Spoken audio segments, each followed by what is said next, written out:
Okay, in the last class we have discuss the idea of switch, और मैंने उसमें आपको बताया था कि what is in ideal switch and how we can basically make restricted switch.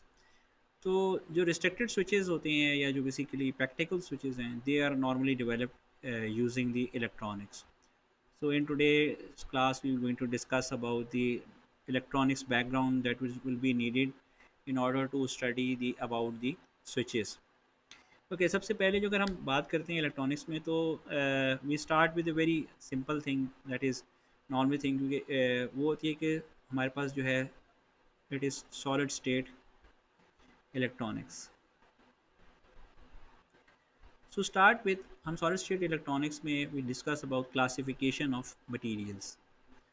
ठीक है, तो डिफरेंट मटेरियल्स जो यूज़ किए जाते हैं उनके हवाले से हम क्लासिफिकेशन देख लेते हैं. तो जो सबसे इम्पॉर्टेंट क्लासिफिकेशन जो नॉर्मली यूज़ की जाती है मटेरियल्स के अंदर, वो it is based on number of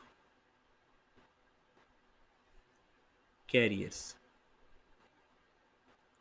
ठीक है, किसी भी मटेरियल के अंदर कितने जो हैं नंबर ऑफ़ कैरियर्स जो हैं हमारे पास अवेलेबल हैं, तो वो सबसे पहले जो है क्लासिफिकेशन उसी के बेस पे की जाती है. अब कैसे फाइंड आउट किया जाता है नंबर ऑफ़ कैरियर्स किस तरीके से हैं, क्या है? तो हमारे पास जो क्लासिफिकेशन किए थे सबसे पहले हैं, उसमें हमारे पास मेटल्स हैं, देन हमारे पास इंसुलेटर्स हैं, एंड थर्डली हमारे पास जो हैं वो सेमी कंडक्टर्स हैं. Semiconductors. So first of all we will discuss about the metals. Metals हमारे पास इस तरह के मटेरियल हैं जिनके अंदर बेतहाशा कैरियर्स अवेलेबल होते हैं, and they will be able to flow if provided the electric field, necessary electric field provide किया जाए तो वो रेडिली फ्लो करना शुरू कर देते हैं. For metals we have around 10 raised power 22 to 10 raised power 23 per centimeter cube conductors के कैरियर्स होते हैं. व्हाट इज़ पर सेंटीमीटर क्यूब? अक्सर लोग इसके कहते हैं पर सेंटीमीटर क्यूब से बेसिकली इट्स ए मेजरमेंट. आपके पास अगर एक क्यूबिकल सरफेस है, क्यूब है, let's suppose this is a cube, और ये 1 सेंटीमीटर बाय 1 सेंटीमीटर, इसकी जो सारी डायमेंशन है वो 1 सेंटीमीटर की हैं. So it depends, it gives us A 1 centimetre. इसके अंदर कितनी आपके पास कैरियर्स होंगे? तो यहाँ पे हमारे पास है 10 पावर 22 to 10 पावर 23 कैरियर्स जो होंगे वो पर सेंटीमीटर क्यूब होंगे कैरियर्स. ये इनकी तादाद होगी जो आपको अवेलेबल होगी. और अगर कोई इलेक्ट्रिक फील्ड प्रोवाइड की जाए तो this amount of charge carriers will start to flow forming current.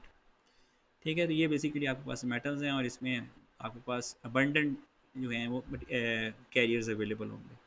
Second type जिसके अंदर क्लासिफिकेशन में यूज की जाती है वो होते हैं insulators. Now what are insulators? Insulators के अंदर तकरीबन ना होने के बराबर जो है वो कैरियर्स अवेलेबल होते हैं, और अगर कोई इलेक्ट्रिक फील्ड भी प्रोवाइड की जाए तो ना होने के बराबर जो है वो करंट फ्लो करता है. So how much every 10 power 3 पर सेंटीमीटर क्यूब कैरियर्स अवेलेबल होते हैं. ठीक है, so these are very small amount of carriers available for flow of current. तो अगर अगर आपके पास ये बिल्कुल कैरियर ना होने के बराबर हो तो you can not conduct any kind of current.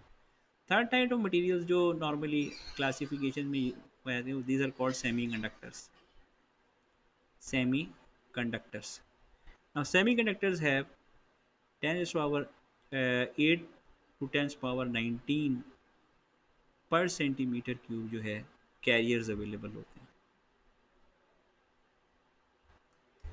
ये हमारे पास जो है नॉर्मल क्लासिफिकेशन है. लेकिन अक्सर और बेशतर ये सबसे इंपॉर्टेंट चीज़ जो कंसिडर की जाती है कि ठीक है, ये तो नंबर ऑफ़ कैरियर्स अवेलेबल हैं, लेकिन क्या वजह है कि हमारे पास जो सेमी कंडक्टर्स हैं उसमें इलेक्ट्रॉनिक्स को सबसे ज़्यादा अहमियत हासिल है. Why they are most important, why important, why is it so कि सेमी कंडक्टर जो है वो सबसे ज़्यादा इंपॉर्टेंट है? क्या वजह है जिसकी वजह से वो इम्पॉर्टेंट है? पहली बात ये कि जो मेटल्स हैं और इंसुलेटर्स हैं, इसमें हम कभी भी जो कैरियर्स हैं we can not control their concentration. Carrier concentration जो है we can not control in metals and insulator. ना ही हम उनके साथ प्ले कर सकते हैं, जितने अवेलेबल हैं वही अवेलेबल हैं। You can not play with their concentration. Whereas in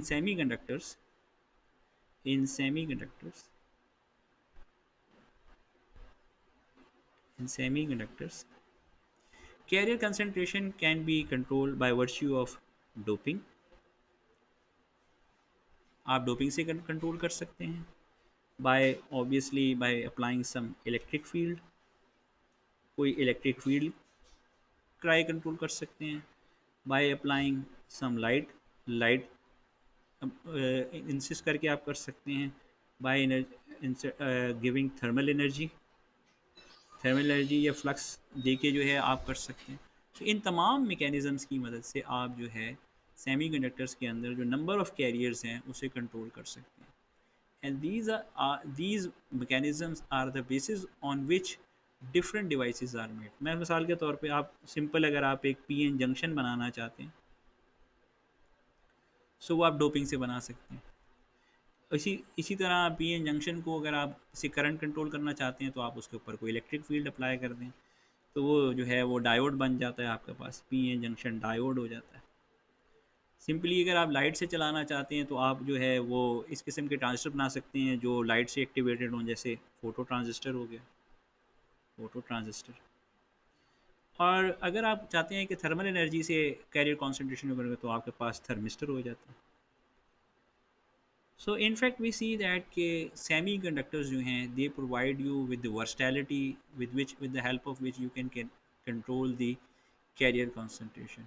due to this thing, आपके सेमी कंडक्टर्स हैं they are the most important materials use in electronics.